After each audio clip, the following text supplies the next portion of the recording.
Alright guys, so today we're going to be scaping the 40 gallon for the blood parrots. I'm hoping to be able to get them either tomorrow or Wednesday. One of those days. This is what I have to scape it. Just these natural looking pieces of rock and driftwood. So I think the first thing that I'm going to use is this right here. And we're just going to transfer it into the tank. Just like that. But I think I want it like this. No, I want it like this. Right here. Yeah, like that. Farther over. That looks good. Then I put our piece of driftwood in like this to kind of give us an idea on where the other rock needs to be. So that looks good.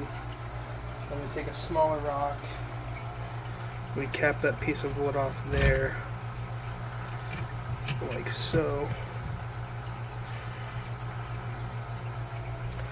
So then it looks kind of like that.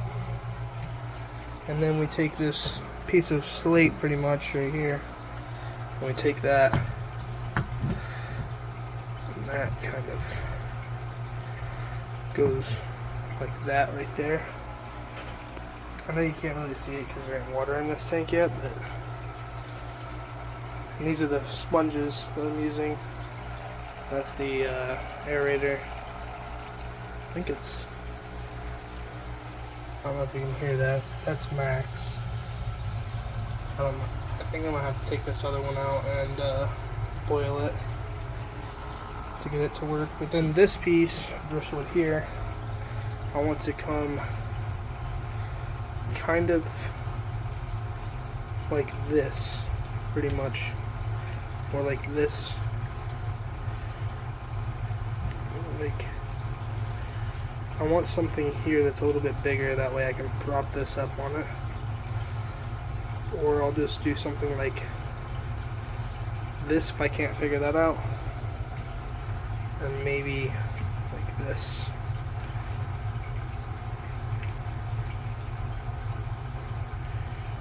See, that right there would be cool. There's just not that much to grab onto on the front of this. So I'm going to figure this out and then I'll pick you guys back up. Alright, so I actually found 2 more rocks. So I decided I'm going to save this one for the next scape. And then we're going to use these 2 smaller ones to build a cave over here. Wow, this sucks using my left hand. Fuck. I have to edit that out. But then there's a little cave here, as you can see.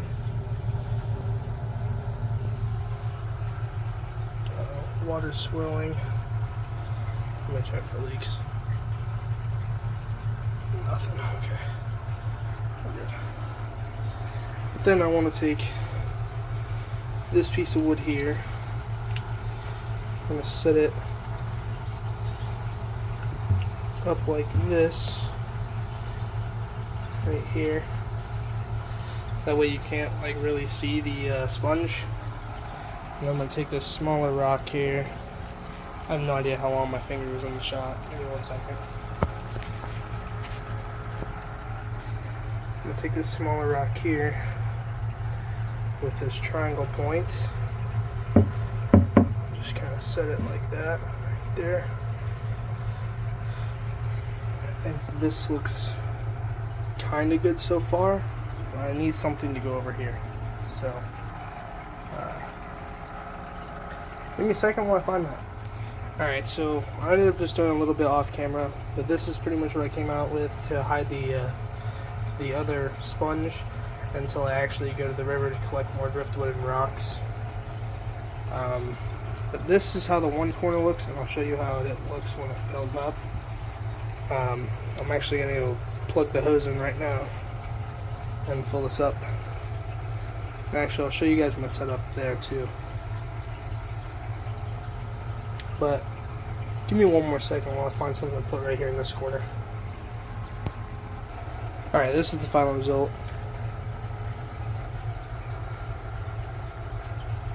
So just keep in mind that this literally is all from different tanks that I bought and the river, pretty much.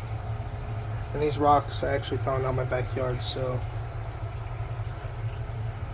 yeah, this is what it looks like here, and then I'm going to fill it up and I'll show it to you guys again. This is my hose system, so it's just a garden hose, like a 30-foot garden hose, I think. And then it comes into this black tube here. And then this black tube goes upstairs to the sink. I'll show you that here in just a second. Alright, so this is how I hook up the hose. Unscrew the thing on the sink. Pop the hose in. Just like that. Now walk back downstairs to ensure that the hose is still in the tank. Don't mind the mess at the bottom, because it just got over hunting season, so that's kind of why I threw everything.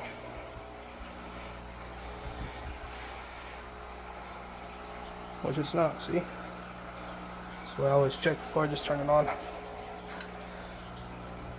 Ew. And then oops, right back into its home. Right there. Where it's going to have to try really hard to pull out.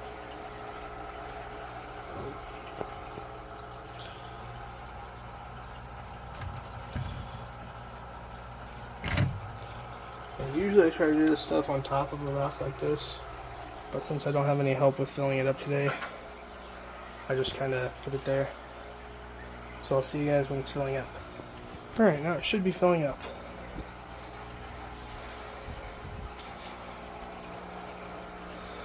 Yep.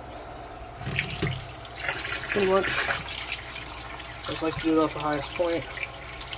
That way no sand or gravel, anything gets stirred up. And it also gives me a chance to kind of wash off the rocks and stuff. Give them a good rinse before use. I usually would put stress coat on this, but right now I don't have any. I'm going to have to grab some with the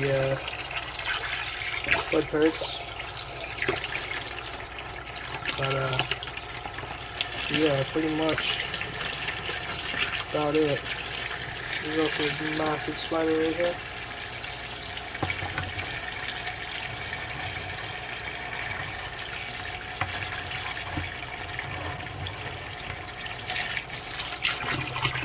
I don't know, they don't hurt me, so I don't really want to hurt them. But I'll see you guys when this is all filled up. So now I've got the hose into somewhere where it will flow out without damaging anything. It is about 50% way full, maybe 75%.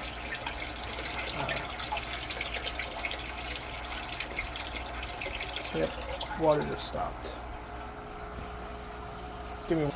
And so while this finishes filling up, I'll go ahead and tell you about what we're going to do for the goldfish. So the goldfish are, I'm going to build a 110-gallon pond, roughly about right here for these guys. And then we're probably going to get about 6 or 7 more. But then the big tank I want to build for my, this is going to be my office now. This will be 9 foot long, 2 foot wide, and about 3 foot tall. And it's just going to be this whole entire wall up until the door. Here's the big, beautiful 220-gallon tank. Slab bluegill right there at the front. And then the bass and everybody else is chilling off in the right corner. This tank's About 80% full now. This filter, like I said, is not taking off. The one over here is though. I'm not gonna take that out. But yeah, it's ripping. This tank's probably not gonna be heated for a couple of days because I gotta actually find another power strip, which is out in the shed. But yeah, that's going to be the end of the video, and I'll keep you guys updated on Tuesday or Wednesday when I get the actual fish.